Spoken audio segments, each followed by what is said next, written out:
16, 17 এবং 18 কলকাতার কলেজ স্ট্রিটে যারা এসেছিলেন বা যারা আসার চেষ্টা করেও যারা আসতে পারেননি নানান প্রতিকূলতায়, প্রত্যেককেই ধন্যবাদ।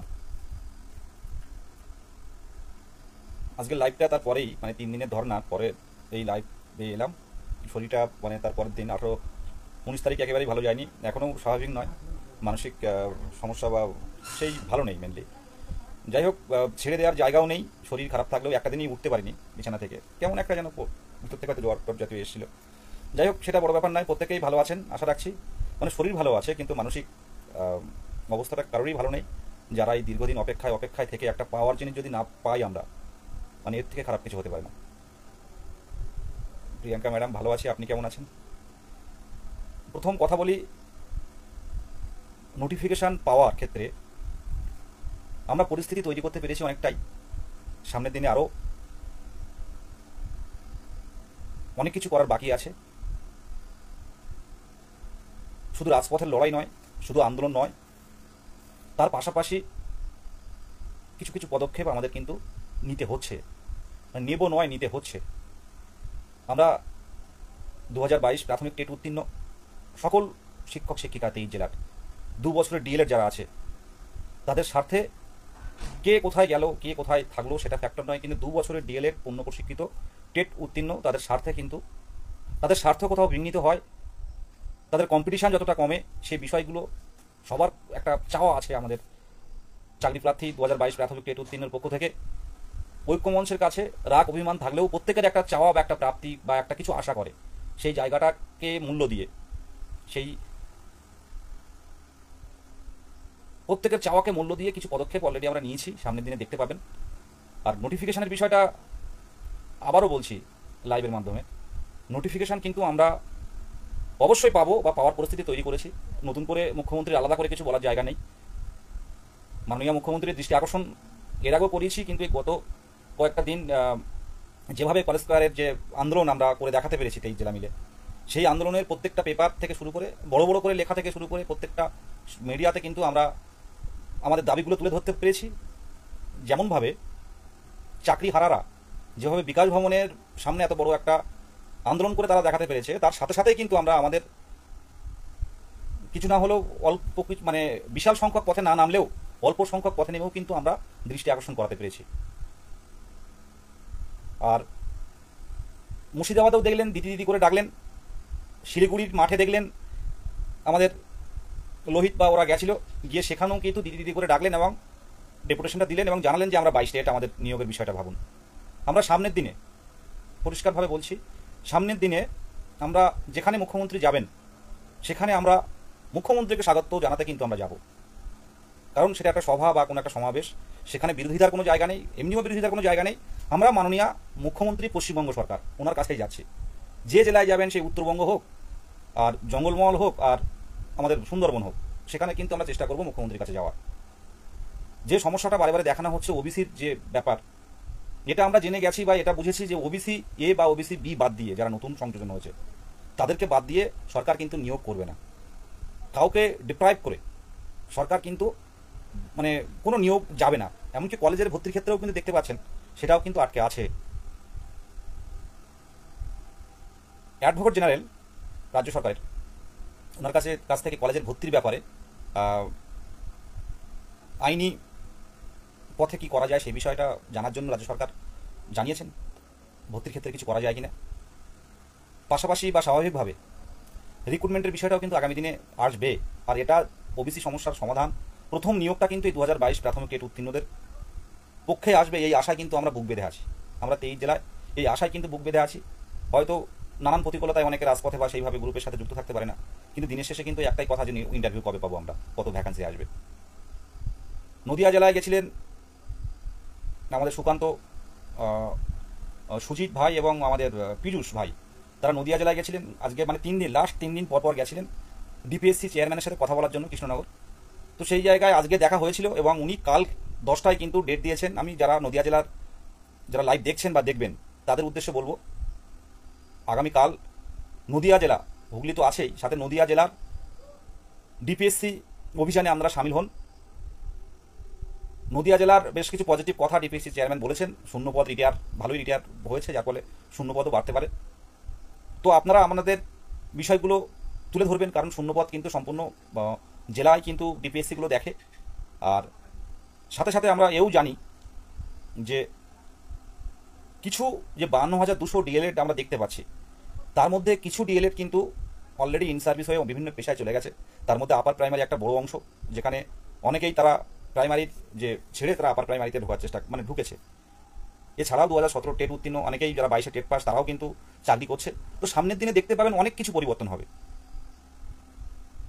ও নদিয়ায় বন্যা পরিস্থিতি, হ্যাঁ শুনছিলাম, অনেকে মেসেজ করছিল যে বৃষ্টি হচ্ছে কিনা এদিকে। এদিকে তো কোনো কিছু হচ্ছে না, স্বাভাবিক ওয়েদার আছে। সত্যি এই পরিস্থিতিটা খারাপ লাগছে, বাইরে প্রচণ্ড বৃষ্টি, বন্যা পরিস্থিতি। শাহিদ ভাই সাবধানে থাকো। তো যেটা বলছিলাম, নদিয়া ডিপিএসসি, হুগলি ডিপিএসসি এবং আমাদের উত্তর 24 পরগনা, উত্তর 24 পরগনার ক্ষেত্রে একটু ভয়ের বিষয় আছে।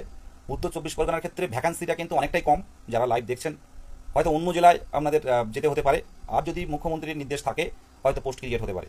সেই জায়গাটা আমরা বিভিন্নভাবে, হয়তো সবগুলো লাইভে বলা যায় না, আমরা বসে থাকি না, যারা উচ্চপদস্থ আধিকারিক থেকে শুরু করে সরকারের বিভিন্ন পদে যারা আছে, দেখুন সরকার ইচ্ছে করলে 20,000 ভ্যাকান্সি দিয়েও নিয়োগ করতে পারে, আবার সরকার ইচ্ছে করলে 40,000 ভ্যাকান্সি দিয়েও নিয়োগ করতে পারে। নতুন এসএসসির ক্ষেত্রে দেখতে পাচ্ছেন 40,000 ভ্যাকান্সি আছে। তো প্রাইমারির ক্ষেত্রে হয়ে যাক না এবার 50,000 ভ্যাকান্সি, হয়ে যাক না, এই জায়গাটা তৈরি করতে হবে। সেই কারণে আন্দোলনও করতে হবে। সরকারের বিভিন্ন আধিকারিক শুধু আন্দোলন করলাম, গেলাম, পুলিশ তুলে নিয়ে গেল, বসিয়ে রাখলো, সারাদিন ধরে রাত্রের দিকে ছেড়ে দিল, বাড়ি চলে এলাম, শুধু এটা নয়, আমাদের কথা আন্দোলনের মাধ্যমেও মুখ্যমন্ত্রীর কাছে পৌঁছতে হবে। এবং মাননীয় মুখ্যমন্ত্রী যাদের কথা শোনেন, বা যেসব আইএস অফিসার বা যারা পার্সোনাল অ্যাসিস্ট্যান্ট যারা আছে, তাদের কাছ দিয়েও কিছু কিছু সুপারিশ আমাদেরকে নিতে হবে।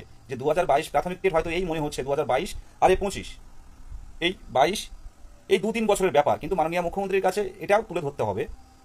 এই 3 বছরের ফ্যাক্টর নয়, 22 টেট মানে এই 3 বছর নয়, 22 টেট মানে 2017 সালের পর নতুন যারা ডিএলএড করেছিল, 17-19 একমাত্র ডিএলএড ব্যাচ, যারা লাস্ট ডিএলএড ব্যাচ, যারা হচ্ছে 2017 প্রাইমারি টেটে অ্যাপ্লিকেশন করতে পেরেছিল। 2017 টেট হয়তো 2021 সালের 31শে জানুয়ারি হয়েছিল, কিন্তু নতুন করে কোনো ডিএলএড পূর্ণ প্রশিক্ষিত যারা, তারা কিন্তু এই টেটে অংশগ্রহণ করতে পারেনি। সুতরাং দীর্ঘ 4-5টা বছর পর কিন্তু পরীক্ষা হয়েছিল। আর এই দীর্ঘদিন কিন্তু টেট উত্তীর্ণরা লাখ লাখ টাকা খরচ করে প্রশিক্ষণ হয়ে তারা কিন্তু টেট দিতে পারেনি। সেই 2022-এর 11 ডিসেম্বর টেট দিল। সেই জায়গায় দাঁড়িয়ে একটা বড় ভ্যাকান্সি প্রয়োজন। বাংলারই ছেলে তো সবাই চাকরি পাবে, কারণ না কারোর বাড়ি তো হাড়ি চলবে। তো দেখুন কোন জেলায় কত টেট পাস ডিএলএড তথ্য কি পাওয়া গেছে, আপাতত ওইরকম কোনো তথ্য এই টাইমে দেওয়া সম্ভব হবে না, পাওয়া গেলেও আপনারা গ্রুপে থাকুন, নির্দিষ্ট সময় সব কিছু পাবেন। আমাদের যে লক্ষ্য সামনের দিনে, সেই লক্ষ্যগুলো যাতে কম্পিটিশান একটু হলেও কমে, সে বিষয়টা আমরা চেষ্টা করব। একদম মনে প্রাণে লড়াইটা হবে। অনেক কিছু, শুধু আজকে একটা কথা বলবো যে অনেক কিছুর পরিবর্তন দেখতে পাবেন সামনের দিনে আসছে, অনেক কিছু পরিবর্তন হবে। সেটা হয়তো টেট পাস করে আছে, সবার কাছে সার্টিফিকেট আছে, ইন্টারভিউ কতজন দেবে সেটাই এখন দেখার আছে। 21-23-এর সার্টিফিকেট নিয়ে কোনো চাপ নেই। 21-23 সেশনের সার্টিফিকেট যেহেতু সব কমপ্লিট, কিন্তু যিনি সার্টিফিকেটটা প্রিন্ট আউট করেন তিনি মারা গেছেন। এর আগেও অনেকবার বলেছি আমি, 21-23, 20-22 আপনাদের কোনোরূপ কোনো সমস্যা হবে না। সব ঠিক টাইমে, যথা টাইমে দেখবেন পেয়ে যাবেন সকলটা, এ নিয়ে চাপ নেবেন না। সায়ন সরকার দাদা বলছেন আপনাদের তবু একটা কিছু হয়ে যাবে, শুধু সময়ের অপেক্ষা। কিন্তু আমরা যারা 25 স্টেটের দিকে তাকিয়েছিলাম তাদের কি হবে বিদেশে? দেখুন 25 স্টেট হবে, হয়তো হবে, পরপর 3টি জিনিস হবে। আমি বলে হালকা আমার মত অনুসারে বলছি, হয়তো রেজাল্ট, তারপর দেখা যাচ্ছে নোটিফিকেশান বা নতুন টেটের ঘোষণা পরপর হয়তো হবে। এখন দেখা যাক, সবচেয়ে বড় কথা মাননীয় গৌতম পাল মহাশয়ের কিন্তু হাতে যদি শূন্যপদ দেয়, উনি কিন্তু কাজ করবেন একেবারে T20 ফরম্যাটে। যেটুকু আলোচনা হয়, সবসময় তো বলা সম্ভব হয় না, ওনার কাছে যেটুকু শূন্যপদ এলে উনি দেরি করবেন না। প্রথম ও শেষ কথা হচ্ছে আমাদের মাননীয় মুখ্যমন্ত্রী, উনি চাইলে সব কিছু হবে। আর নতুন টেট হওয়ার সম্ভাবনা অনেকটাই, নতুন টেট হবে, নোটিফিকেশান তো আসবেই। সবচেয়ে বড় প্রবলেম হচ্ছে ওবিসি বাদ দিয়ে নতুন করে কিছু হবে না। এখন ওবিসি বাদ দিয়ে যদি কোনো কিছু করতে যাওয়াটা খুব চাপের সরকারের কাছে, এটা আমরা বুঝে গেছি বিভিন্ন জায়গায় গিয়ে। সুদীপ অধিকারী স্যার বলছেন, আজকে আপনাদের চেষ্টা সবার ভবিষ্যৎ নিয়ে আসবে। একদমই চাই, এটা চাই প্রত্যেকেই, অন্তত দূরের জেলা হলেও দূরের জেলা হলেও অন্তত দিনের শেষে একটু হাসি ফুটুক যে দূরে হলেও এটা পেয়েছি। কারণ 17 টেটে 2017 টেট যারা কোয়ালিফাই করেছিল খুব অল্প সংখ্যক, তারাও কিন্তু জানতো না যে ম্যাক্সিমাম চাকরি পেয়ে যাবে। আজকে 2014 টেট যারা কোয়ালিফাই করেছিল, যারা ধরেছিল, পরবর্তীকালে ডিএলএড প্রশিক্ষণ প্রাপ্ত হয়েছিল, যারা টেন তারা তো প্রত্যেকেই চাকরি পেয়েছিল। আর পরবর্তীকালে যারা ধরে রেখেছিল যে আমি ডিএলএডটা করে নিই, সামনের দিন হয়তো কিছু একটা হবে, তারাও পেরিয়ে গেছে অনেকে। তো 22-এর ক্ষেত্রেও বেরোবে, নোটিফিকেশান আসবে। চাপের হচ্ছে যেটা, সেটা হচ্ছে শূন্যপদ।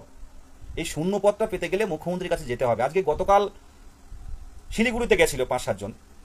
বলুন তো, বাড়িতে তো আমরা বসে থাকতে পারি, আর এই সমাবেশে গিয়ে বলা মানে এটাও কিন্তু একটা খুব মানে বুদ্ধি করে বলতে হয়। সমাবেশে গিয়ে তারা চেষ্টা করলো এই গরমে, ওদিকের বাসে প্রচণ্ড ভিড় হয়। তো উত্তরবঙ্গে ওদের সাথে কথা বলছিলাম, তো তারা বলছিল যে বিশাল কষ্ট করে আমরা গেছিলাম খুব। তারা মুখ্যমন্ত্রীর সামনে বললাম দিদি আমরা 22 স্টেপ। দেখুন এগুলো কিন্তু করছে, বাড়িতে বসে থাকছে না, বা মানে কোনো আলোচনা বা নয়, 4-5 জন মিলে বেরিয়ে যাচ্ছে দিদির কাছে যাওয়ার জন্য মানে ডেপুটেশন নিয়ে। এগুলো কিন্তু যেখানে দিদি যাচ্ছে, ঐক্যমঞ্চ ঠিক ঐক্যমঞ্চ বা 23 জেলার চাকরি প্রার্থীরা, কোনো অ্যাডমিন নয়, সকলে মিলে আলোচনা করে কিন্তু সেখানে পাঠানো হচ্ছে। কারণ আমরা চেষ্টা করে যাও, প্রত্যেকটা দিন কাজে লাগানোর চেষ্টা করবো আমরা। আর যে কথাটা বলছিলাম, পুজোর আগে নোটিফিকেশান আসার সম্ভাবনা অনেকটাই আছে আমার যেটুকু ব্যক্তিগতভাবে মনে হয়। এখন আমরা যে বুঝতে পারছি, অনেকে বিভিন্নভাবে বলছে যে দিয়ে সরকার মানে হয়ে যাবে, বা 32,000-এর ব্যাপারটা নিয়ে। দেখুন সব আছে, কিন্তু সব ছেড়ে দিয়ে যদি আমরা অন্যের দিকে পড়ে থাকি, চাকরি হারাদের নিয়ে পড়ে থাকি, তাহলে তাদের নিয়েই পড়ে থাকতে হবে, হারলে হবে না। আমি যদি পারি এই সময় এই লড়াই, অনেকে 23 বছরের ডিপ্রেশনে পড়ে যাচ্ছে, অনেকে মেসেজ করে। আর সেই জায়গায় যদি আমরা 29, 30, 31 বছর বয়সেও যদি এই শেষ পর্যন্ত দেখে যেতে পারি, প্রত্যেকেই পাশে থাকুন। এই যে ধর্ণা মঞ্চটা হলো, খুব কষ্ট করে অনেকে এসেছিলেন এবং খুব ভালো লাগলো। অনেক নতুন মুখ এসছে, যারা কোনোদিন আন্দোলনে আসতে চায় না বা আন্দোলনে আসেনি, তারা বুঝতে পেরেছে। অনেকজনের সাথে কথা হলো যে দাদা আমরা ভেবেছিলাম হয়তো আন্দোলনে আসবো না, কিন্তু মুখ্যমন্ত্রীর দৃষ্টি আকর্ষণটা দরকার, বুঝতে পেরেছি, তাই এই আন্দোলনের আসলাম এবং সামনের দিনে আসবো। অনেকে আছে 3 দিনই এসছে দূর দূর জেলা থেকে। তো এগুলো প্রত্যেকে যদি আমরা করতে পারি, আমরা শুধু সবসময় আন্দোলন করি এমন নয়। আর আমাদের দিকেও অনেক মানুষের লক্ষ্য আছে, যারা সরকারের বিভিন্ন আধিকারিক আছে, পার্টির প্রচুর মানুষ যারা আছে, যারা নেতারা আছে, অনেকেই লক্ষ্য রাখেন আন্দোলন করছি। আমাদের দাবিটাও যুক্তিসঙ্গত। সবাই জানেন যে এই দাবিগুলো 2022 স্টেটের দাবিগুলো কিন্তু যুক্তিসঙ্গত। মুখ্যমন্ত্রীর সতর্ক বার্তার অপেক্ষায় আছি। ভ্যাকান্সি এইভাবে বলা যায় না, হয়তো মুখ্যমন্ত্রী কোনো এক সভা থেকে হয়তো ভ্যাকান্সি অ্যানাউন্স করবে, এটা দেখতে পাবেন। ভ্যাকান্সি এখনও পর্যন্ত যে যায়, ইউটিউব চ্যানেল বলুন, কোচিং সেন্টার বলুন, যে যাই বলুন না কেন, দিনের শেষে কিন্তু মুখ্যমন্ত্রীর মুখ থেকে প্রাথমিক টেট থেকে যে নিয়োগ, সেটা কিন্তু মুখ্যমন্ত্রীর মুখ থেকেই আমরা শুনতে পাবো কত ভ্যাকান্সি আসবে। তবে আমাদের প্রথম থেকে বলে আসছি, যেহেতু দীর্ঘদিন নিয়োগ হয়নি, 50,000 ভ্যাকান্সিতে নিয়োগ দরকার। এর থেকে আমরা একদম সরছি না। আর হ্যাঁ, ভ্যাকান্সিটা প্রধান। আর ওবিসির বিষয়টা আমি বলি, এটা ওবিসি যারা ক্যান্ডিডেট আছেন তাদেরকে পাঠাবেন, যদি লাইভটা যদি একটু কেটে পাঠাতে পারেন। যারা ভাবছেন জনশুনানিতে যাব না, এটা প্রচণ্ড একটা ভুল করছেন আপনারা। যারা ভাবছেন যে, অনেকেই জানেন না বিষয়টা। দেখুন জনশুনানিতে পড়াশুনো যারা করে তাদেরই যেতে হবে এমন কোনো ব্যাপার নয়। ওবিসিদের কথা বলছি, যে নিউ টাউনের আদিবাসী ভবনে যে জনশুনানি হচ্ছে সার্ভে হওয়ার পর, এটা আমরা গতকাল তার আগের দিন একটা শুনানি হয়েছে, সেখানে কি একটা মানে ভুলে গেছি, মিথিলানা এমন ধরনের কিছু একটা সাবকাস্ট আছে, তাদের কিন্তু উপস্থিত একজন ছিল। এই সব ওবিসিগুলো কিন্তু বেরোবে না আমার ব্যক্তিগতভাবে মনে হয়। কারণ শুনানিতে অন্তত পক্ষে 40 জন, 30-40 জন হলে ভালো হয়। সেখানে যদি কেউ উপস্থিত না থাকে, তাহলে এটা কিন্তু সামনের দিনে কি হবে কেউ জানে না। আর সরকার এইবার কিন্তু, সরকার না, কমিশন যে তথ্য পাবে, সেই তথ্য নিরপেক্ষভাবে সেই তথ্য কিন্তু সরকারের কাছে কিন্তু পাঠাবে। এটা মাথায় রাখবেন। একবার বাদ হয়ে গেলে কিন্তু আর ফিরে পাবেন না। যারা ওবিসি আছেন, সে যে ধর্মের হোক না কেন, যদি 2010-এর পর ওবিসি হয়, জনশুনানি হলে সমস্ত কাজ পেলে সেই দিনের জনশুনানিতে যান। আপনার সাবকাস্ট যেদিন হবে সেই দিনের জনশুনানিতে যান, না গেলেও হবে, এই চিন্তা ভাবনাটা পরিত্যাগ করুন। ও জনশুনানিতে 12 জন গেছে, হ্যাঁ জনশুনানিতে যান, জনশুনানিটা অবশ্যই প্রয়োজন আছে, ওবিসির জনশুনানিটা অবশ্যই প্রয়োজন আছে। দেখুন বিশাল কিন্তু কাজ চলছে। এটা হচ্ছে মনে করুন মে, আমার ব্যক্তিগতভাবে মনে হয় জুন মাসের মাঝামাঝির মধ্যে এই জনশুনানি সার্ভে এগুলো হয়তো কমপ্লিট হয়ে যাবে, আশা রাখছি। কিছুই তো হচ্ছে না, কাজ এগোচ্ছে না। সরকার সদিচ্ছা থাকলেও, বা সদিচ্ছা কতটা আছে সেটা নিয়ে বলবো না, কিন্তু কিছুই করতে পারছে না। সবচেয়ে বড় বিপদ হচ্ছে অ্যাডমিশন নিতে পারছে না কেউ, কারণ প্রত্যেকটা কলেজে অ্যাডমিশন নিতে গেলে ওবিসি এ, ওবিসি বি ইত্যাদি দিয়েই কিন্তু অ্যাডমিশনটা নিতে হয়। ওই তো বললাম শাহিদ ভাই, ওবিসি এই সামনের মাসের মাঝামাঝি দিকে হয়তো জনশুনানিগুলো কমপ্লিট হবে, আর এটা কমপ্লিট হলে মন্ডল শুনানি হয়ে গেছে। হ্যাঁ, ওবিসি সমস্যা না মেটা অবধি তো কলেজে এটা অ্যাডভোকেট জেনারেলের কাছে সরকার থেকে একটা আইনি কোনো কিছু করা যায় কিনা সেই বিষয়টা জানার জন্য মানে পাঠিয়েছে, রিপোর্ট চাইছে। অ্যাডভোকেট জেনারেল কী করবেন এখন দেখার, সে অপেক্ষায় থাকতে হবে আমাদেরকে। মানে অ্যাডমিশন যারা নেবে খুব সমস্যার মধ্যে আছে, প্রত্যেকটা জেলার যারা উচ্চ মাধ্যমিক পাশ করে পরীক্ষায় ভর্তি হবে, এই উচ্চ মাধ্যমিক পাশ করে যারা নতুন মানে কলেজে ভর্তি হবে, প্রেসিডেন্সি যাদবপুর থেকে শুরু করে বিভিন্ন কলেজের ওবিসি সমস্যা এবি এগুলো না মিটলে তো হচ্ছে না। এই জনশুনানিগুলো কমপ্লিট হলে সমস্তটাই তথ্য সরকারের কাছে যাবে, সরকার সেই সিদ্ধান্ত নেবে। হয়তো কেসটা হয়তো মেনশন করতে পারে, আর সুপ্রিম কোর্ট থেকে পরিষ্কার বলেই দেওয়া হয়েছে যে মানে আপনারা করুন, আপনারা প্রপার ওয়েতে আপনারা তৈরি করুন। তো এই প্রপার ওয়েতে করলে আর কোনো সমস্যা থাকবে না, সেটাও তুলে ধরা হয়েছে। আপনারা দেখেছেন যে প্রপার ওয়েতে আপনারা যদি করেন তাহলে কিছু বলার প্রশ্ন থাকবে না। কাল 10টার মধ্যে নদিয়ার কৃষ্ণনগর গভর্নমেন্ট কলেজের মাঠে চলে যাবেন। 9:30টার মধ্যে নদিয়া জেলার আছেন যারা, তারা কৃষ্ণনগর গভর্নমেন্ট কলেজের মাঠে চলে যাবেন।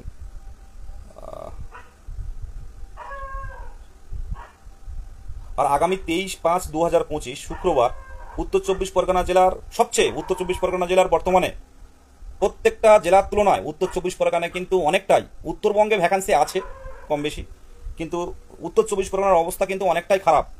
তাই বলবো